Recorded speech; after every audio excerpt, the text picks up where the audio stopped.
پانی پت کی پہلی جنگ کے 40 سال بعد دوسری جنگ لڑی گئی، جو کہ مغل بادشاہ بابر کے وارث اکبر اعظم جلال الدین محمد اکبر اور ہندو راجہ ہیمو بقال کے درمیان 5 نومبر 1556 میں لڑی گئی، جس میں ہیمو کے مقابلے میں اکبر کی فوج کی کمان جنرل علی قلی شیبانی کر رہا تھا۔ ہیمو بقال ایک ہندو راجہ تھا جس کا پورا نام ہیم چندرا وکرمادتیہ تھا، جو کہ ایک جنرل اور وزیر اعلیٰ کے طور پر شیر شاہ سوری کے لیے کام کرتا رہا تھا۔ شیر شاہ سوری نے مغلوں سے حکومت چھین لی تھی اور مغل بادشاہ بابر کے بیٹے ہمایوں کو ہندوستان سے مار بھگایا تھا۔ ہیمو بقال نے اکبر کی فوجوں کو دلی کے پاس شکست دے کر بادشاہ ہونے کا دعویٰ کیا اور مغل سلطنت کو ختم کرنے کے خواب دیکھنے لگا، لیکن قدرت کو ابھی ہندوستان میں مغلوں کی بادشاہت منظور تھی۔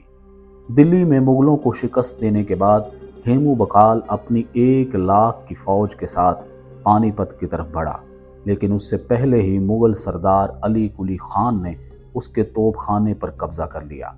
جس کی حفاظت پر ایک چھوٹی سی فوج تعینات تھی۔ ہندوؤں کی 1 لاکھ کی فوج کے مقابلے پر مغلوں کی صرف 20,000 فوج تھی۔ اس جنگ میں ہیمو بقال اپنے ساتھ 1500 ہاتھیوں کی فوج بھی لایا تھا، لیکن مغل دلی کی سلطنت میں شکست کا بدلہ لینے کے لیے بےتاب تھے اور مغل سپاہیوں نے تیروں کی بارش، برچھیوں اور بھالوں کے وار اور توپ خانے کی بمباری سے ہیمو بقال کے ہاتھیوں کا رخ موڑ دیا تھا، اور یوں بپھرے ہوئے ہاتھیوں نے پیچھے مڑ کر اپنی ہی فوج کو رون ڈالا۔ عین دوران جنگ ایک تیر ہیمو بقال کی آنکھ پر لگا اور وہ بری طرح زخمی ہو گیا۔ جب اس کی فوج نے ہیمو کو گرتے دیکھا تو اس کی فوج کے حوصلے پست ہو گئے اور وہ تتر بتر ہو گئے، جبکہ ہیمو کو مغل فوج نے شدید زخمی حالت میں گرفتار کر لیا، جس کے بعد اکبر اعظم نے اس کا سر قلم کر کے اس کا کام تمام کر دیا۔ یوں اس جنگ کا نتیجہ مغلوں کی عظیم فتح کی صورت میں نکلا اور ایک دفعہ پھر